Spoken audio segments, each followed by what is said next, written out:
Tamil walks நேயர்களுக்கு வணக்கம். இன்றைய சிறப்பு நேர்காணலில் நம்மோடு மூத்த பத்திரிகையாளர் திரு முத்தலீஃப் இணைந்திருக்கிறார். அவரை வரவேற்று நிகழ்ச்சிக்குள் போகலாம். சார் வணக்கம். சார் வணக்கம். சார், நயினா நாகேந்திரன் தந்தி டிவிக்கு கொடுத்த ஒரு பேட்டியில அவர் என்ன சொல்றாருன்னா, நெறியாளர் கேட்கிறார், பாஜகவும் வரணும், பாஜக கூட்டத்தில் அதிமுக இருக்கு, சீமானும் வரணுமா, அதுவும் எல்லாரும் வரணும், சீமான் வரணுமா அப்படின்னு திரும்ப கேள்வி கேட்கும்போது அதுதான் என்னுடைய எண்ணம் அப்படின்ற மாதிரி சொல்றாரு. அது ஆனா உங்களுக்கு எப்படி செட் ஆகும் அப்படின்ற அந்த கேள்விக்கும் ஒரு விளக்கம் சொல்றாரு. பல காலங்கள்ல பல கட்சிகள் பல கொள்கைகள் எதிரெதிர் கொள்கைகளை கூட சேர்ந்து பயணிச்சிருக்காங்க, அவர் வரணுங்கிறது எங்க பிரியம் அப்படிங்கிற மாதிரி ஒரு பதிவு பண்றாரு. ஸோ சீமானும் வந்தா என்டிஏ இன்னும் வலுவாகும், அதுக்கான வாய்ப்பு இருக்கா? அது திமுக அணி ஸ்ட்ராங்கா இருக்குது, 45%. அதிமுகவை கிட்டத்தட்ட உடைச்சாங்க, என்டிஏவை உடைச்சாங்க. அதுக்கு பாஜகவையும் துணை இருந்தார்கள். திமுக அந்த வேலையை ரொம்ப திறம்பட பண்ணாங்க. இவர்களுக்கும் அதில் சிக்கல், பிரிஞ்சிட்டாங்க, அதில் வாக்கு பிரிஞ்சிடுச்சு. எப்போல்லாம் பிரிஞ்சிருக்கோ அப்போதான் திமுக ஜெயிக்க முடியும். எப்போல்லாம் கூட்டணி நல்லா இருக்கோ அப்போதான் திமுக ஜெயிக்க முடியும். அதிமுக தனியா நின்று ஜெயிச்ச காலகட்டம் உண்டு, ஜெயலலிதா காலம். அதுக்கு பிறகு கிடையாது. இனி தமிழ்நாட்டில் கூட்டணி இல்லாமல் யாரும் வர முடியாதுன்றதும் ஒரு நிலை. அப்போ இந்த பிரச்சனை எல்லாம் இருக்கும் பொழுது என்டிஏ மறுபடியும் ஃபார்ம் ஆகுது. அப்போ என்டிஏ ஃபார்ம் ஆகுதுன்னா அந்த என்டிஏவை ஸ்ட்ராங் பண்ற வேலையை எல்லாரும் பண்ணதான் செய்வாங்க, அது இயற்கை. அதுல ஒண்ணுதான் நீங்க இப்போ டிடிவி ஓபிஎஸ் எல்லாம் உள்ள கொண்டு வரலான்னு பேசினதும், எடப்பாடி ஒத்துக்க முடியாதுன்னு சொன்னாலும் இல்லை நம்ம பேசுவோம், பிற்பாடு பேசிக்கலாம். எனக்கு தெரிஞ்சு என்ன முடிவு வந்திருக்குன்னா, ஆளுக்கு 2 சீட்டுன்ற மாதிரி, ஓபிஎஸ் டிடிவிக்கு 2 தொகுதிகள் அப்படின்ற மாதிரி ஒத்துக்கிட்டதாக தகவல். அதை கொஞ்சம் கூட பண்ண பார்ப்பாங்க. ஏன்னா கூட பாவம் ஓபிஎஸ் நம்பி 3 பேர் இருக்கிறாங்க கூட, வைத்தியலிங்கம், ஜெயஸ்ரீ பிரபாகரன், மனோஜ் பாண்டியன்லாம். இப்போ வேணா அப்படி சொல்லுவாங்கன்னு நினைக்கிறேன். வைத்தியலிங்கத்தை வேணா அதிமுக சேர்த்துட்டு சொல்லுங்க, 2 மட்டும் கொடுத்தா. ஆமா, அதனால இது ஒரு பார்ட் வச்சிங்களேன். இது ஸ்ட்ராங் பண்றதுக்கான வேலை. சசிகலா ஆதரவு தருவாங்க, இந்த மாதிரிலாம் போகும். இது ஒன்று வச்சுங்களேன். இன்னொன்று பாமக அவங்க அப்பா பிள்ளைக்குள்ள பிரச்சனை, அது சரி பண்ணுவாங்க, கொண்டு வந்துருவாங்க. அப்புறம் அடுத்து இருக்கிறது யாரு? சீமான். நீங்க பாத்தீங்கன்னா 2021 எலெக்ஷன்ல 2 கட்சி அதிமுக வீழ்வதற்கு திமுக வெற்றி பெறுவதற்கு காரணமா இருக்கு. ஒண்ணு சீமான், 2 கமல்ஹாசன். கமல் அவரை பிரிச்சு 6% வாக்கு. ஒவ்வொரு தொகுதியிலும் 5000, 8000, 10,000. சீமானும் அதே மாதிரி 8000, 10,000. இது 2 சேர்த்தால ஏடிஎம்கே ஜெயிக்கிறது. பல தொகுதிகள் இவங்க மெஜாரிட்டி கிடைச்சிருக்காரு. அதே மாதிரி டிடி ஒரு 25 தொகுதி. அப்ப இது எல்லாமே அவர்களுக்கு வெற்றி காரணம். இதை தான் நான் திரும்ப திரும்ப சொல்றேன், இவர்கள் ஸ்வீப்பே கிடையாது. இந்த இது ஒண்ணு வெறுப்பு, ஏடிஎம்கே வேணாம், சரி போடலாம், ஏடிஎம்கே பிஜேபி ஒன்னா இருக்கு, சரி இவங்க போடலாம், இந்த மாதிரி ஒரு இதுதான், ஒரு மாற்றம் இல்லை. அப்படிதான் டிஎம்கே வந்ததை தவிர ஸ்டாலினுடைய கரிஸ்மா அந்த மாதிரிலாம் வந்திருந்தா வேற லெவலா இருந்தாங்க. அந்த நேரத்துல கமல் வேற கட்சி ஆரம்பிச்சு அவரு ஒரு பக்கம், சீமான் ஒரு பக்கம் ஓட்டு பிரியும் போது இதெல்லாம் நின்னது. இதுதான் இப்போ இவங்க எப்படி பாக்குறாங்க சீமானை. ஏன்னா கமல் அங்க இருக்காரு, கமலுக்கு சுத்தமா ஒண்ணும் இல்லாம போச்சு. நீங்க பாத்தீங்கன்னா வைகோ ஒரு காலத்துல பயங்கரமா இருந்தாரு, அதுக்கப்புறம் அப்படியே தேமுதிக இருந்தாங்க, இறங்கிட்டாங்க. 10% வரைக்கும் இறங்கிட்டாங்க. சீமான் ஏதோ மெயின்டைன் பண்றாரு. அதுல ஒவ்வொரு சில குழப்பங்கள் இருக்குது, ஆனாலும் 8%. இவரு கமல் 2.62. அது இந்த இப்ப இருக்குமானா இருக்காது, 1%க்கும் கீழே போயிட்டு இருப்பாரு. ஏன்னா மகேந்திரன் யாருமே இல்லை. இப்ப இருக்கிறது சீமான் தான். இந்த சீமானை இந்த சைடு இழுத்து போட்டா உங்களுக்கு வெற்றின்றது ரொம்ப எளிதா இருக்கும். எதிர்ப்பு ஓட்டுகள், ஏன்னா விஜய் வேற கட்சி வச்சிருக்காரு, அப்ப அவர் வேற வாக்குகளை பிரிப்பார். அப்போ திமுக கூட்டணிக்கு வாக்குகள் குறையும், ஆன்டி இன்கம்பன்சி இருக்குது, அதனால வாக்குகள் குறையும். விஜய் கொஞ்சம் சிறுபான்மை வாக்குகள், பட்டியலின மக்கள் வாக்குகள், அதை அவர் விஜயம் பிரிப்பாரு. மீதி இருக்கிறத நம்ம கன்சால்டேட் பண்ணிட்டோம்னா வெற்றி நிச்சயம். அட்லீஸ்ட் ஒரு 160 இடம் வச்சுக்கோங்க, ஜெயிச்சிட்டாங்க அந்த கூட்டணினா பிரச்சனை இல்லையா? சீமான் ஒத்துப்பாரா இதுக்கு? இல்ல, இவங்க நினைக்கிறத நான் சொல்றேன். இப்படி நினைச்சுதான் சீமான இப்ப நினைக்கிறாங்க. சீமான் ஒத்துக்குவாரா இல்லையா அப்படின்றது கிட்டத்தட்ட அவங்க தம்பிகள்ட்ட பலர்கிட்ட பேசலாம்னு சான்ஸே கிடையாது. தனிச்சு நிக்கணும், 100க்கு 150% சான்ஸ் இல்லைன்ட்டாங்க. அவரும் சொல்லிட்டாரு, ஏங்க ஒவ்வொரு தடவையும் இதே கேள்வியாங்கப்பா, ட்ரம்ப் கூட மட்டும்தான் கூட்டணி போ அப்படின்ட்டாரு. அவரும் அந்த முடிவுல இருக்காரு. அதனால வாய்ப்பு இல்லை. இப்ப விஜய் தாவேகாலையும் சீமான கூட கூட்டணி சேரலான்னு ஒரு முயற்சி எடுக்கிறாங்க. 3வது அணியை ஸ்ட்ரென்தன் பண்ணலாம், ஸ்ட்ரென்தன் பண்ணலாம், ஏதோ இது பண்ணலான்னு. அதுவும் வந்து கிட்டத்தட்ட வாய்ப்பு இல்லாத மாதிரி தான் எனக்கு தெரியுது. ஆனா சார் இப்ப நடுவுல சீமானுடைய போக்குகள், பெரியார் எதிர்ப்புல ஆரம்பிச்சு அண்ணாமலையோட அவருக்கு இருந்த நெருக்கம், 2 பேரும் ஒரே மேடையில கலந்துகிட்டது, புகழ்ந்து பேசின மாதிரியான விஷயங்கள், இதெல்லாம் சீமானோட பாஜகவோட நெருக்கம் காட்டுற மாதிரியான சமிக்கைகள் இந்த ஒரு 6 மாசமா ஒரு நடவடிக்கைகளை தெரியுது இல்ல, அதனுடைய வெளிப்பாடா கூட நயனா நாகேந்திரன் சொல்லி இது. ஆமா, இது எல்லாமே ஓகேங்க, அவருக்கு பிரச்சனை இல்லை. ஏன்னா அதெல்லாம் விட்டுருங்க, இவ்வளவு சேர்ந்துட்டேங்க. ஒரே விஷயத்தாங்க, திமுக ஒரே எதிரி திமுக. அதற்காக நான் சேர்றேன். என்ன கொள்கை பத்தி பேசுறீங்க? இன்னைக்கு காங்கிரஸும் சிபிஎம்மும் ஒரே கூட்டணியில இருக்காங்க.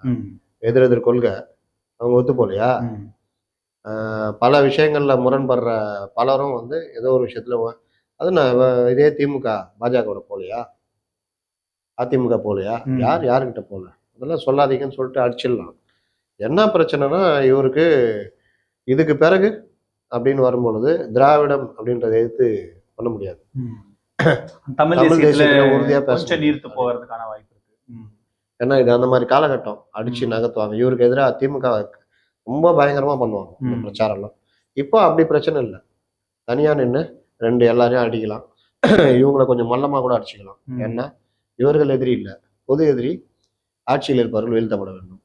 அதுக்காக நான் பொது எதிரி அடிக்கிறேன்ற கூட அடிக்கலாம். அதனால அவர் வந்து சீமான் வர்றதுக்கான வாய்ப்புகள் குறைவு.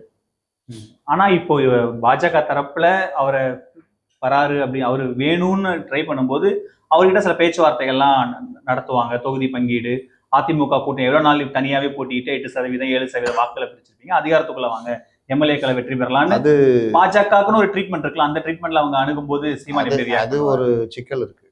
நீங்க 234 தொகுதி நின்னவருக்கு நீங்க வாங்க கூட்டணிக்குள்ள ஒரு 15 சீட்டு கொடுத்தா கூட்டணிக்குள்ள அப்படிதான் ஈக்குவேஷன் பண்ண அப்படிதான் பண்ண முடியும். ஆனா அவரு எப்படி அதை எடுத்துக்குவாருன்றதுல, இப்போ ஏடிஎம்கே எப்படி எடுத்துக்கும்? ஏங்க உங்களுக்கு ஒரு 40 சீட்டு கொடுக்கணும், பாமக வந்தா அவங்களுக்கு ஒரு 20-22 சீட்டு கொடுக்கணும், தேமுதிக வந்தா அவங்களுக்கு குறைஞ்சது டபுள் டிஜிட்ன்றாங்க. சரி, இல்ல நெருக்கி ஒரு 6 சீட்டு கொடுக்கணும் வச்சு. அப்புறம் வேற யாராவது வந்தாங்க அதுன்னா டிடிவி இவங்கெல்லாம் ஒரு 5-6 சீட்டு அப்படின்னா, இது எல்லாம் போக இவர் வந்தாருன்னா இவருக்கும் கொடுத்துட்டா நாங்க எங்க நிக்கிறதுன்னு யோசிப்பாங்க. அதனால அது இன்னொன்னு அவருக்குமே 15 தொகுதி வாங்கிட்டு 15 சீட்டு தர்றாங்களான்றதே ஒரு பெரிய பிரச்சனையா இருக்கும். இப்போ அதை வாங்கி நிக்கிறதுல அவருக்கு பிரச்சனை. ஆனா 15ல 10 ஜெயிச்சிடலாம். ஃபர்ஸ்ட் டைம் 10 நாம் தமிழர் கட்சி தம்பிகள் உள்ள போயிடுவாங்க, எம்எல்ஏக்களா வருவாங்க. ஆனாலும் அவருக்கு அந்த ஒரு நெருடல் இருக்கும். சார் இப்போ ஒரு தனிச்சு கடந்த தேர்தல் 8% வாக்கை இப்போ அவர் 2026 சட்டப்பேரவை தேர்தலில் அந்த 8% அவரால் ஹோல்ட் பண்ண முடியுமா? இன்னும் வாக்குகள் சரியறதுக்கு தானே வாய்ப்பு இருக்கு. அப்போ கூட்டணி ஆப்ஷனுங்கிறத ஒரு அதிகாரத்துக்குள்ள போறதுக்கும் ஒரு நல்ல ஒரு தானே. நீங்க சீமான் தரப்புல இருந்து பாத்தீங்கன்னா இந்த 8% மெயின்டைன் பண்றதுல சிக்கல் வருதுன்னா, இந்த மாதிரி கூட்டணிக்குள்ள போகும்போது அந்த 8% சாதாரணமா வந்துடும். ஓகே. ஆனால் லாங் டேர்முக்கு சிக்கல் வரும், லாங் டேர்ம் சிக்கல் வரும். இந்த மாதிரி சீட்டுகள், இந்த மாதிரி விஷயங்கள்ல அவருக்கு பிரச்சனை. ஆனால் இதுக்குள்ள வந்துட்டாருன்னா அந்த பர்சன்டேஜ் பிரச்சனை வராது, அதுல இருந்து தப்பிச்சிக்கலாம் அவரு. ஆனா அப்படி அவர் யோசிக்க மாட்டாரு. ஏன் அப்படி யோசிக்க மாட்டாருன்னு நினைக்கிறீங்க? இந்த இதுதான் தமிழ் தேசியம் திராவிடம்ன்றதுல வந்து பண்ணுவாங்க, எதிர்பிரச்சாரம் அதிகமா இருக்கும், கட்சி அடுத்த கட்டத்துக்கு நகர்த்துறதுல பிரச்சனை இருக்கும். ஆனால் நான் விசாரிச்சவர்களும் பிஜேபி சைட்ல சொல்றாங்க, நீங்க இதெல்லாம் சொல்லுவீங்க பாருங்க, நீங்க பாருங்க அப்படி பாருங்களேன், நெருக்கத்துல பாருங்க அப்படின்றாங்கன்னா ஒரு வருஷம் இல்ல. ஒரு மாநில தலைவர் வெளிப்படையாவே கூப்பிடுறாரு, அவருக்கு என்னங்க இப்படி ஒரு சமிக்கை இது வரைக்கும் அண்ணாமலையாகட்டும் தமிழிசை யாருமே சீமான அழைக்கல. ஆனா இவர் வெளிப்படையாவே கூப்பிடுறாருங்கும் போது இவர் கொஞ்சம் வித்தியாசமான ஆளுங்க. நீங்க பாத்தீங்கன்னா இதுல பொள்ளாச்சியில வந்து திமுக அதிமுக இவங்களே உங்க கூட்டணி எதிர்த்து பேசியிருக்காரு. தம்பி எந்த சேனல் நீங்க? இந்த இதெல்லாம் நான் பார்த்துட்டேன் தம்பி, என்கிட்டலாம் அதெல்லாம் நடக்காது, நான் கிளை கழகம் வரைக்கும் லிங்க்ல இருக்கேன். இல்லை டிடிவிட்ட நீங்க இப்படி பண்ணீங்களே, அவர்கிட்ட நான் சொன்னேன், ஆமா நாங்க அப்பெல்லாம் வந்து அவர்கிட்ட பார்ப்போம், அவர் இது பண்ணுவோம், நான் பெரிதும் மதித்த தலைவர், அதனால சொல்றேன். ஜெயலலிதா வந்து புரட்சி தலைன்னு சொல்லி நான் எப்பவுமே சொல்றேன். ஏன்னா அங்கதான் வந்தேன், அங்கதான் வந்தேன்னா எப்போ அந்த மாதிரி நீங்க இதெல்லாம் சொல்லிட்டீங்கன்னா நீங்க என்ன பண்ண முடியும்? இல்லை நாங்கள் ஏன் அவ்வாறு சொல்கிறோம் என்றால் ஒரு மரியாதை காரணம்லாம் வலிச்சிங்கன்னா நடக்காது, பட்டு நடிச்சிடணும். ஆமாங்க சொன்னாங்க அப்ப சொல்லிட்டு இருக்கிறேன். என்ன இப்போ நான் பாஜக தலைவர் இருக்கட்டும், அவங்க மறைந்த தலைவர் புரட்சி தலைவர் மாற்றாரு சொல்லி அப்படிதான் வந்திருந்தாங்க. என்ன இப்போ அப்படின்னா ஒன்றும் பண்ண முடியாது.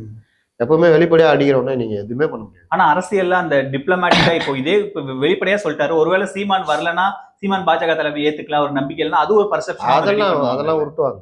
ஏங்க அமித்ஷா சொல்றாரு அதிமுக தலைமையில் கூட்டணி ஆட்சி அமையும்ன்றாரு. உடனே அதிமுக தலைமையில கூட்டணி அரசு அப்படின்னு கொண்டு போறாங்க. இன்னைக்கு போய் அவர்கிட்ட கேட்குறாங்க, கேட்பீங்களா, தெரியுமே, இதை வச்சா உருட்டுவீங்க. கூட்டணி ஆட்சி அமையும்ன்றது வந்து அதிமுக தலைமையில ஒரு கூட்டணி ஆட்சின்றதான் சொல்றாரு தவிர கூட்டணி அரசுன்னு சொல்லல. அவர் ஆட்சியில் பங்குலாம் சொல்லலை அப்படின்னு எடப்பாடி நீ பதில் சொல்றாரு. அப்புறம் துரி கேட்குறாங்க. இது எல்லாமே நீங்க பாத்தீங்கன்னா இவர்கள் அங்க நிக்கிற செய்தியாளர்கள் அவங்க யோசிச்சு கேட்கறதுலாம் இல்லை. ஆனால் ஒரு இடத்துல இருந்து அசைன் பண்ணி இந்த கேள்விகள் கேளுங்கன்னு வரும், இந்த இது வரும்னு வரும். அது குறிப்பிட்டு அவங்கள்ட்ட மட்டும் போய் கேட்பாங்க. அதுக்கப்புறம் அதை வச்சு கொஞ்சம் உருட்டுவாங்க. சீமான் இப்போ சாட்டை சீமான் பிரச்சனை வருதுல்ல, அதுல தனியா அதுல கொஞ்சம் உருட்டுவாங்க. ஆனா அந்த செய்தியாளர் சந்திப்புல அமித்ஷா ஒருவேளை கூட்டணி அரசு அமைஞ்சா அமைச்சரவையில பாஜக பங்கு பெறுமானதுக்கு அதை அப்ப பாத்துக்கலாம், அவர் மறுக்கவும் இல்லை ஏத்துக்கவும், அதான் அப்ப பாத்துக்கலாங்க அப்படின்ற மாதிரி சொல்லி கடந்து தான் போறாரு. அதனாலதான் இந்த யூகத்துக்கு வழிவகுக்கும். கமலஹாசன் மாதிரி தான் பேசணும். நீங்க என்ன சொல்ல வரீங்கன்னு இது பண்ணல, இல்லாட்டி உயரமும் இல்லை இதுவும் இல்லைன்னு பேசணும். இங்க என்ன ஒரு நரேட்டிவ் செட் பண்றாங்கன்னா, நரேட்டிவ் ஃபர்ஸ்ட் என்ன சொன்னாங்க, பயந்து போய் சேர்ந்துட்டாங்க. அமித்ஷா மிரட்டி ஏடிஎம் உள்ள கொண்டு வந்துட்டாரு, ரெட்டையில இது பண்ணாரு, அப்புறம் வந்து அடிமை இது இவங்க மிரண்டு போய் சேர்ந்துட்டாங்க அப்படின்னு. நீங்க பாத்தீங்கன்னா 2.5 வருஷமா ஒண்ணுமே கண்டுக்கவே இல்லை. அவங்களும் ஃபோன் மேல ஃபோனு, பலரும் பேசுறாங்க, இந்த சைடு பேசுறாங்க, எதுவுமே நடக்கல. தாவேகா கூட பேச்சுவார்த்தை போய்கிட்டு இருக்குது. பேச்சுவார்த்தைன்னா தாவேகா கூட இணையலாம் அப்படின்றது. அந்த சைட்ல எதுவுமே செல்ஃப் எடுக்கலன்னா இவங்க பாக்குறாங்க, விட்டா தாவேகா ஏடிஎம்கே சேர்ந்தா சிக்கலாயிடும், பாஜக நிலைமையும் கேள்விக்குறியாயிடும். அதனால டக்குனு இழுங்கன்னு சொல்லிட்டு சொன்னோம்னா அவரை பேசி சமாதானப்படுத்தி கொண்டு வராங்க. அவரும் பாக்குறாரு அந்த சைட்ல ஒண்ணுமே இல்லை, ஏதாவது ஒரு அசைவு தெரிஞ்சா பரவாயில்ல, அது கோமா ஸ்டேஜ்ல இருக்கு. சரின்னு ஜாயின் பண்றாரு. ஜாயின் பண்ணும்போது முதல் கண்டிஷன் அண்ணாமலை இருக்கக்கூடாது. அது நடந்துச்சா இல்லையா? நயினார் வராரு. நயினார் எப்படி வராரு, நீங்க இல்லாத இதெல்லாம் சொல்றீங்க, ஆனாலும் அது மீறி நயினார் வராரா இல்லையா? அப்போ இந்த மாதிரி விஷயங்கள்ல ஏடிஎம்கே கை தான் ஓங்கிருக்கு. அமித்ஷா அறிவிக்கிறாரு, இப்போ 2 கட்சி கூட்டணி சேர்ந்து அவர் டெல்லியில இருந்து வந்திருக்காரு, அவருக்கான பிரஸ் மீட், அவர் அறிவிக்கிறது தானே முறையா இருக்கும். அமித்ஷா அறிவிச்சார், ஏன் எடப்பாடி அறிவிப்பாரு, நாங்க வந்து பாஜக கூட்டணியில இருக்கு. பாஜகவுடைய ரெப்ரஸன்டேட்டிவ் மத்திய அமைச்சர், உள்துறை அமைச்சர் வந்திருக்காரு, ஊரக நேஷனல் மீடியா தான் எல்லாம் உட்காந்துருக்கான்.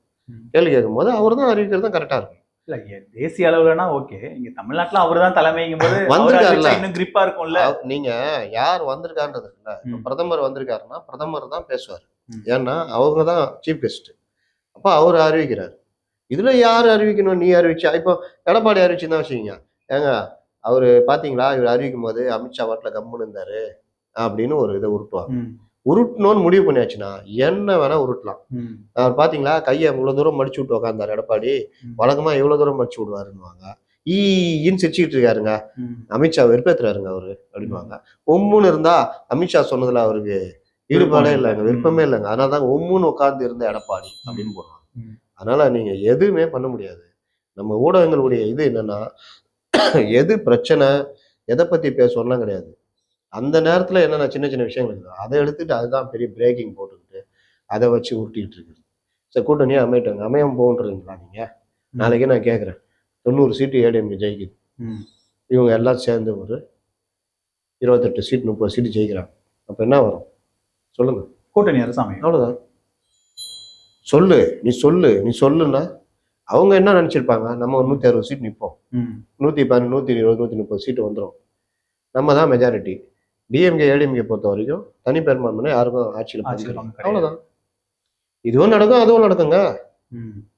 தனியா வர்றாங்கன்னா அது நடக்கும். 3 நடக்குங்க, 3 ஆப்ஷனு. ஒண்ணு இந்த கூட்டணி தோல்வி அடையும், 2வது ஆப்ஷனு ஒரு பெரிய அளவுல சீட்டு வாங்கி இந்த கூட்டணி இவர் ஏடிஎம்கே மட்டும் தனி மெஜாரிட்டி வந்து ஆட்சி அமைப்பாங்க. 3வது மெஜாரிட்டி கிடைக்காம ஒரு 10 சீட்டோ 15 சீட்டோ டிஃபரன்ஸ் வரும்பொழுது யார் மெஜாரிட்டி, யாரு பாமக பாஜக வேற யாராவது சின்ன சின்ன கட்சிகள் சேர்த்துக்கிட்டு கூட்டணியில ஆளுக்கு 2 அமைச்சரவை கொடுத்து இதெல்லாம் நடக்கும். இந்த 3 ஆப்ஷன் தாண்டி வேற என்ன இருக்கா? அதை சொல்லுன்னா எப்படி சொல்லுவாங்க? நான் தோத்து போயிடுவேன், நான் 90 சீட்டு தான் ஜெயிப்பேன் அப்படின்னு நான் சொல்லுவாரு.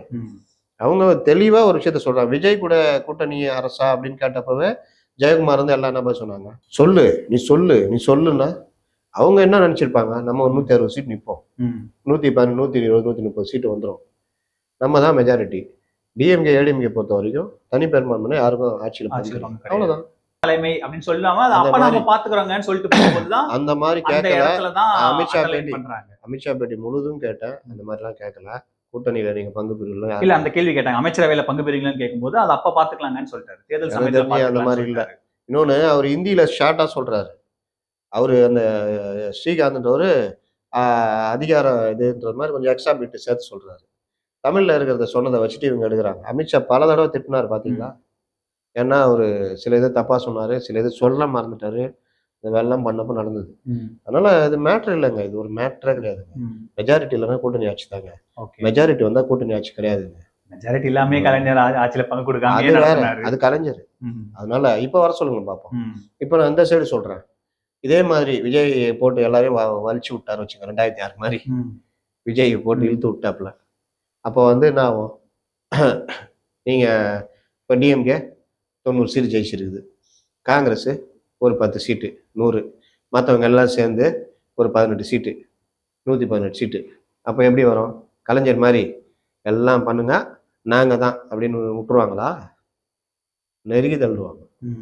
அதனால அங்கேயும் மெஜாரிட்டி கிடைக்காம மற்ற தயவுல இருக்காங்கன்னா அங்கேயும் கூட்டணி ஆட்சியில் பங்கு அதிகார பகிர்வு அங்கேயும் இருக்கும், இங்கேயும் இருக்கும். அதே மாதிரி டிஎம்கேவே மறுபடியும் வருது, 118 சீட்டு யாருக்கும் ஒன்றும் வந்து பண்ண மாட்டாங்க. அதிமுகவும் அதேதான். இதுல என்ன உருட்டுறதுன்னு கேக்குறேன். இதுவா அது? ஏன்னா இவங்களுக்கு வேற சப்ஜெக்ட் கிடையாது. அப்ப இதையே நான் என்ன கேக்குறேன், நேத்து டாஸ்மார்க் இடி ரைடு சம்பந்தமா அவ்வளோ பெரிய ஆர்குமெண்ட் போயிருக்கு. யாராவது எடுத்து உருட்டுனாங்களா? மாநில சுயாட்சி பத்தி போகுது. மாநில சுயாட்சி ராஜமன்னார் இது மாநில சுயாட்சி எந்தெந்த அரசுகள்லாம் இதுக்கு முன்னாடி பேசியிருக்காங்க. மாநில சுயாட்சின்றது இப்போ ஏன் இவங்க தூக்கிட்டு வராங்க? இந்த மாதிரி ஏதாவது பேசுறாங்கன்னா இதுலெல்லாம் விவாதம் போகாது. இந்த மாதிரி விஷயங்கள் அசைன்மெண்ட் நேற்று பெரும்பாலானதுல மாநில சுயாட்சி பற்றி தான் பேசியிருக்காங்க. எப்படி பேசுவாங்கன்னா, மாநில சுயாட்சி இன்னைக்கு கொண்டு வந்திருக்காரு. இந்தியாவிலேயே மாநில சுயாட்சி பத்தி பேசுறது இன்னைக்கு தமிழகத்தை விட்டா யாருமே கிடையாது, தலைவர் ஸ்டாலினை விட்டா யாருமே கிடையாது. இப்படிதான்.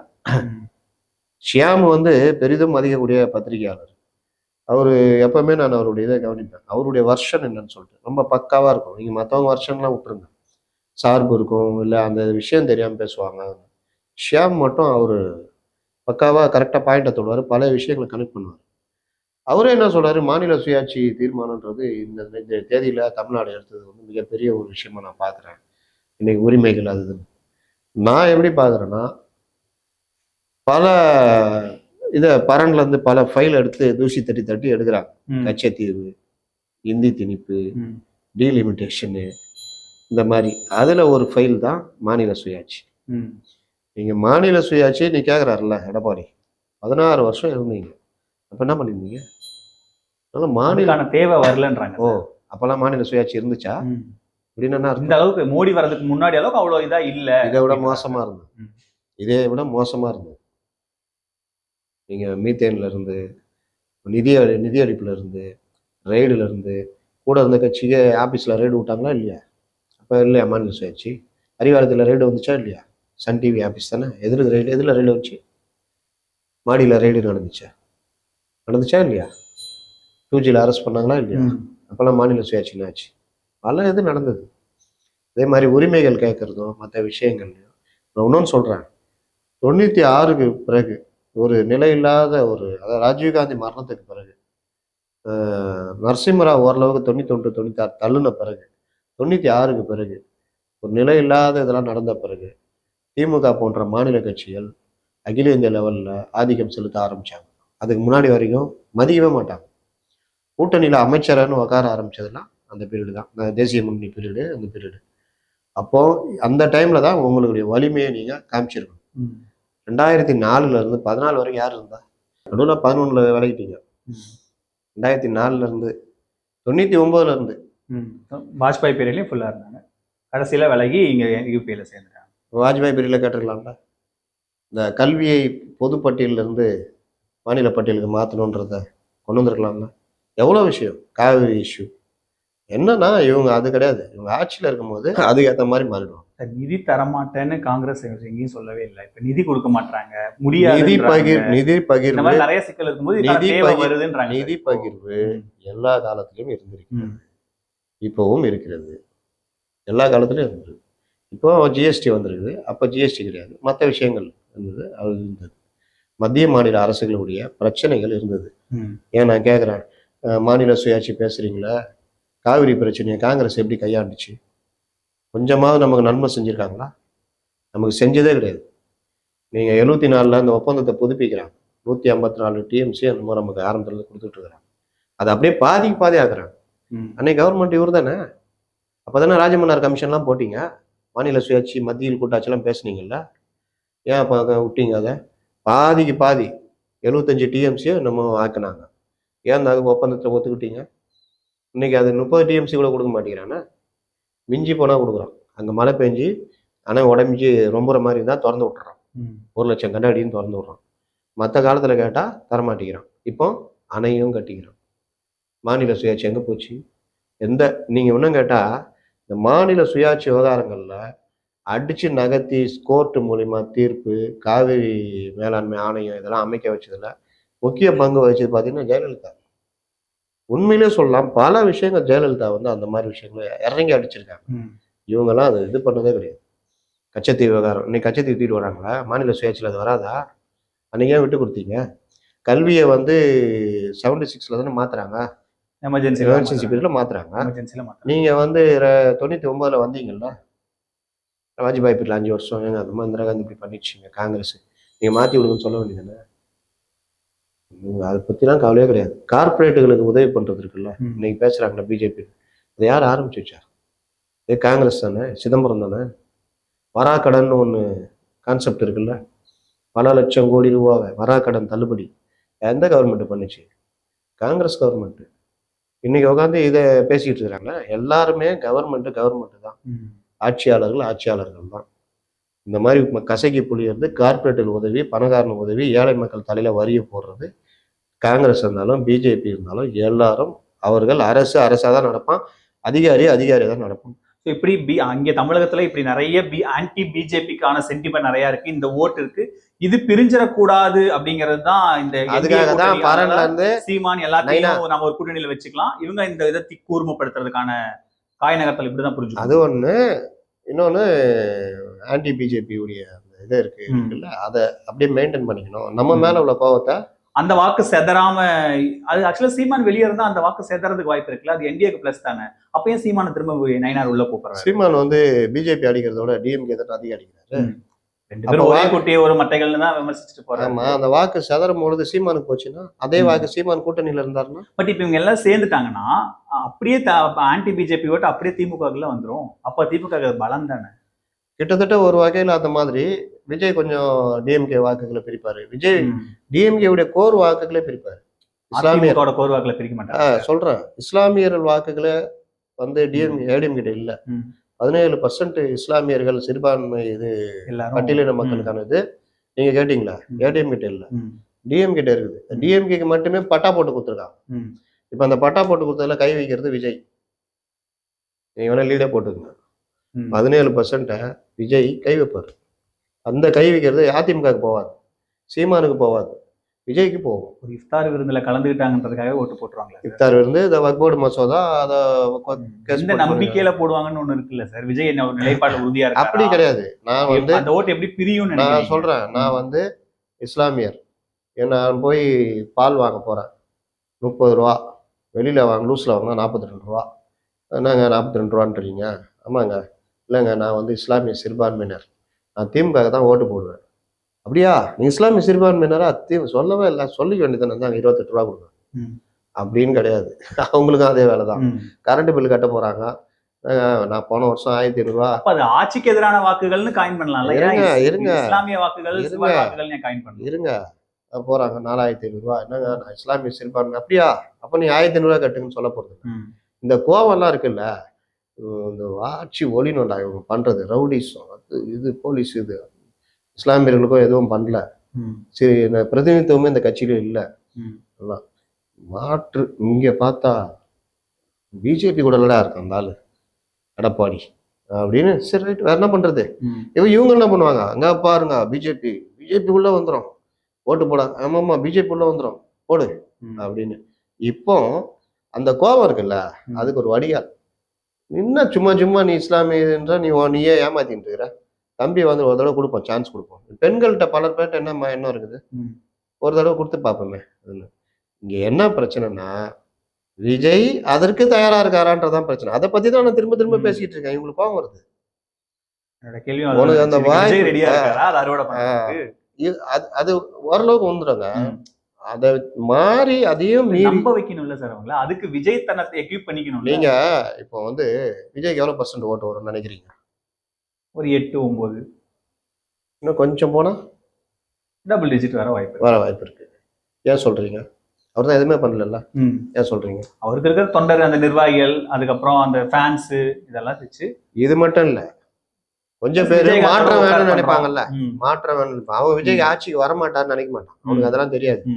விஜய்க்கு ஓட்டு போடுவோம் அப்படிதான் பார்ப்பான். வந்துருவாருன்னு கூட நம்புவோம். பெண்களும் அப்படிதான். சரி இவர் வரட்டும், இவங்களுக்கு போட்டோம், வரட்டும், இப்படி நினைக்கிறவங்களாம். இந்த மாதிரி வாக்குகள் இருக்குல்ல, இஸ்லாமியர்கள் மத்தியிலும் மாற்று இல்லாம தான் திமுக போட்டுருந்தாங்க. இப்போ மாற்று இருக்கு. சரி ஒரு தடவை விஜய்க்கு வாய்ப்பு கொடுத்து பார்ப்போமே, அப்படி மாறும். பட்டியலின மக்கள் சொல்லவே தேவையில்லை. நீங்க விசிகெல்லாம் காலி வட மாவட்டங்கள்ல. அந்த அளவுக்கு அந்த யங்ஸ்டர்ஸு. நேற்று ஒருத்தர் என்கிட்ட பேசிட்டு இருக்காரு. அந்த ஊருக்குள்ள 2 இது இருக்கும்ல பிரிவு, விடுதலை சிறுத்தைகள், அந்த இதெல்லாம் பெரும்பாலும் அந்த இளைஞர்கள் ஓப்பனாகவே விசிகான்னு இது பண்றாங்க. மற்ற கம்யூனிட்டி கூட கொஞ்சம் விஜய்க்கு 20% இருந்தா இங்க 80% இருக்காங்க. அப்ப அந்த ஒரு ரீச் இருக்குல்ல. இப்ப இந்த மாதிரி விஷயங்கள்லாம் எங்க இருக்குது? அந்த கோர் பேங்க் ஓட்டு திமுகக்குள்ள இருக்கு. அதை இவர் உருவாருன்ற, அதுல அவங்க வீக் ஆவாங்கன்ற. நான் ஒன்றும் இவரு சாதிச்சிருவாரு, அவங்க ஒண்ணுமே இல்லாமல் போயிடுவாங்கன்னு சொல்ல வரேன். இந்த மாதிரி பாசிபிலிட்டிஸ் இருக்குது. இந்த கோபத்தை இவங்க என்டிஏ வந்து போராட்டங்கள் மற்ற விஷயங்கள் இந்த 1 வருஷத்துல பண்ணும் பொழுது பொதுவாகவே ஒரு கருத்தை உருவாக்கணும். அது உருவாகும். என்ன அந்த யார் வருவா, இவங்க நல்லா ஸ்ட்ராங்கா ஃபார்ம் பண்ணிக்கிறாங்க, எடப்பாடி மறுபடியும் வருவான்னு சொல்றாங்க. நான் போன தடவை அவ்வளவு பிரச்சனையிலேயே 75 சீட் வந்துட்டாங்க, இந்த தடவை வந்துருவாங்க அப்படியா சொல்ற. இந்த மாதிரி ஒரு இது இருக்குல்ல, இந்த உளவியல், இது வந்து ஒரு 10% கிட்ட ஜெயிக்கிற கூட்டணி போடலான்னு ஒரு செட் இருக்கும். அதுல மாறும். ரெண்டாவது, இங்க நீங்க கூட்டணி கட்சிகளுக்குள்ள இப்போ நாங்க ஒற்றுமை, அடித்தாலும் பிரித்தாலும் எங்களை ஒன்றும் பண்ண முடியாது, கத்தியை வச்சு 2 பேரும் ஓங்கி குத்த போகும்போது, தம்பி நம்ம கொள்கை என்ன, ஆமா ஒரே கொள்கை, அப்புறம் குத்த வர்ற, ஐயோ சாரிண்ணா அப்படின்னு போற ஏற்பாடுலாம் வீசி திருமாவளவன் சொல்றாருல்ல, அது எல்லாம் நீங்க அந்த நெருக்கத்துல பாருங்க. என்னன்னா 6 சீட்டா? இல்ல சார், அவரு அதுதான் விளக்கம் கொடுத்துட்டாரு. இப்பதான் நான் அப்பவே சொன்னேன், அதிமுகவோட சேரப்பா, அப்பதான் அதிமுகவோட சேர மாட்டாங்க, சேர்ந்துட்டாங்க. நான் இதைதான் நான் ரொம்ப நாளா சொல்லிட்டு இருக்கேன். இந்த மாதிரி இதுக்கெல்லாம் விசிகா எப்பவுமே அடி பணியாதுன்னு நான் அதனால சொல்லிட்டு தான் இருக்கேன். கூட்டணி உடஞ்சிரும்னு சொன்னாங்க, கடைசி நேரத்துல பிரிஞ்சிரும்னாங்க. இனி அதுக்கெல்லாம் வாய்ப்பே இல்லைன்னு ராமதாஸ் என்ன சொல்றாரு? ராமதாஸ் கட்சிக்குள்ள இருக்கிற பிரச்சனை பாத்துட்டு இருக்காரு. கட்சிக்குள்ள ஏன் வந்தது பிரச்சனை? ஏன் வந்துச்சு? அது அந்த முகுந்தனை வச்சு வந்துச்சுன்றாங்க. முகுந்தனை வச்சுன்னா அப்பவே வந்துருக்கணும், ஏன் இப்போ வருது? அது அப்படியே கண்டினியூ ஆகுது. முகுந்தனை வச்சு வந்தது சரியாயிடுச்சு. பேசி முடிச்சுட்டு முகுந்தன் இல்லைன்ட்டாங்களே, அதோட ராமதாஸும் விட்டு கொடுத்துட்டாரு, அவரும் சமாதானம் ஆயிட்டாரு, நல்லா தானே போயிட்டு இருக்கு. சித்திரை திருவிழாக்கெல்லாம் எல்லாம் ரெடி பண்ணிட்டாங்களே, இப்போ ஏன் திடீர் பிரச்சனை? என்டிஏ ஃபார்ம் ஆனதுனால பிரச்சனைன்றீங்களா? என்டிஏ ஃபார்ம் ஆனா சந்தோஷமெல்லாம் போயிடணும், ஏன் பிரச்சனை வருது? பிரச்சனை என்னன்னா, என்டிஏக்குள்ள பாமக போயிடக்கூடாது. பாமக நம்ம கிட்ட இருந்தா என்டிஏ வீக் ஆகும், நமக்கு இன்னும் ஸ்ட்ராங் ஆகும். அப்படி திமுக முடிவு எடுக்கும் போதுதான் அந்த உடைய ரிஃப்ளெக்ஷன் உள்ள பாமகக்குள்ள எதிரொலிக்குது. நான் அங்க நீ இங்கன்ற போனோம், அது சண்டையா மாறும். நிர்வாகிகள் பெரும்பாலும் அன்புமணி பின்னாடி தானே. அதை விட்டுருங்க, அது அடுத்தது நடக்கிறது. நம்ம சொல்றது பிரச்சனை எதனால. அப்ப இந்த பிரச்சனையை பத்தி திருமாவளவன் பேச மாட்டேங்கிறாரு. நாளைக்கே பெரும்பான்மையில அன்புமணி ராமதாஸ் பின்னாடிதான் இருக்காங்க. அன்புமணி ராமதாஸே ஐயா பின்னாடி போயிட்டாரு வச்சுக்கோங்க, சரி ஐயா நீங்க சொல்றபடி கேட்கறோம் ஐயா, இந்த தடவை திமுக கூட்டணி போலன்னு வச்சுக்கோங்க. திருமாவளவன் நிலைமை என்ன? திமுக அந்த ஆப்ஷனை தொடுவாங்க தெரியல, அப்பதான் தெரியும். நான் தான் சொல்றேன்னாங்க, அந்த சண்டையே அதுலதான்றேன். இல்ல அதுதான் நீங்க திமுக மூவ்மெண்ட்டை பாத்தீங்கன்னா இதுதான் நடக்கும். 2019, 2021 எல்லா காலகட்டத்திலும் இதான் பேசுறாங்க. துரைமுருகன் உள்ள மூவ் பண்றாரு, நடந்துச்சுங்க, நடந்துச்சு. ஸ்டாலின் என்ன முடிவுல இருந்தாரு? ஸ்டாலின் அன்புமணிட்ட நேரடியா பேசினாரு. அது என்ன கடைசியா என்ன முடிவாச்சு? முடிவை பத்தி நான் உங்கள்ட்ட கேக்குறேன். முடிவு என்ன? நான் சொல்றது உங்களுக்கு புரியுதா புரியலையா? பேச்சுவார்த்தைகள் நடந்துச்சுங்கன்ற. சரி, அன்புமணி இருங்க, அன்புமணி ராமதாஸ் ஒத்துக்கிட்டு போயிட்டாரு. 7 சீட் எல்லாம் ஓகே.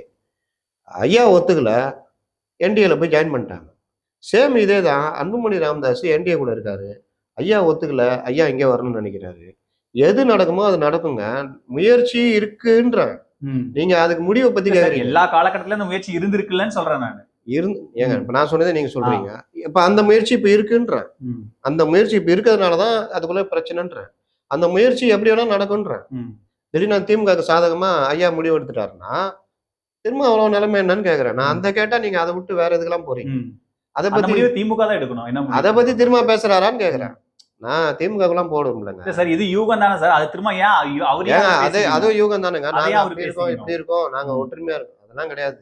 இதே திரும்ப 2016 அனுபவிச்சாருல, 2016 கதை தெரியும்ல, இதே மாதிரிதானே திரும்ப இருந்திருப்பாரு.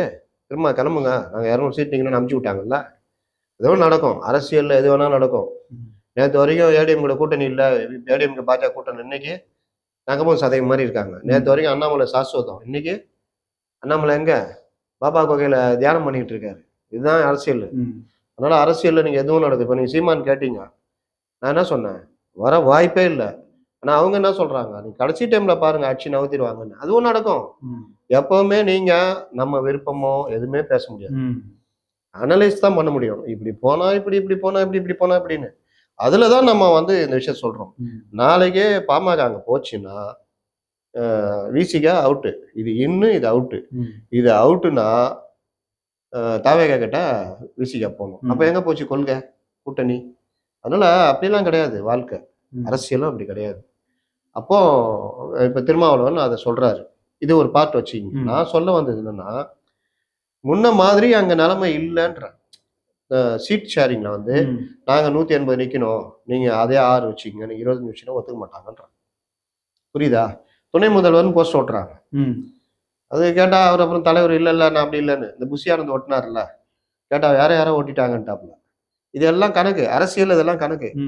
ஒருத்தனை விட்டு அடிக்க விட்டு வா, நான் ஏன் அடிக்க போறேங்க, ஏய் அவ்வளவுதான் சொன்னேன் அப்படி இப்படின்னு வாங்க. இதெல்லாம் டெக்னிக். என்னன்னா ராசா எங்களை கவனிச்சுக்கோ, பாத்துக்கோ, நாங்க அப்படி மூட்ல இருக்கோம் அப்படின்னு. ஏன் அடிக்கடி திருமாவளவன் ஆட்சியில் பங்கு அதிகார பகிர்வுன்னு பேசுறாரு? ஏன் அடிக்கடி ஒரு நெகட்டிவ் இந்த கவர்மெண்ட்டை பத்தி பேசிட்டு மறுபடியும் மறுநாள் மாத்தி பேசுறாரு? ஒரே மாதிரி கிடையாது நான் அப்படின்னு. ஏன் சிபிஎம் இந்த கவர்மெண்ட் எதிர்த்தே பேசிட்டு இருக்கு? இல்ல, உங்க நினைவூட்ட இந்த கூட்டணியை பத்தி, கூட்டணிக்குள்ள சிக்கலை உருவாக்குறாருன்னு தான் ஆதவர்ஜுனாவை சஸ்பெண்டே பண்ணாங்க. கூட்டணிக்குள்ள சிக்கல் உருவாக்குறாருன்னு பண்ணல, அவர் பேசிட்டு இருந்தாரு. ஒரு பேட்டியில கொடுக்கறதுனால யாரையும் தூக்கிட மாட்டாங்க. தொடர்ச்சியா அவர் பேசிட்டே இருந்தாருல. அவர் பேசி இருந்தது இவர் அனுமதிச்சார்ல. நான் பேசுவதை அவர் பேசுகிறாருனாரு.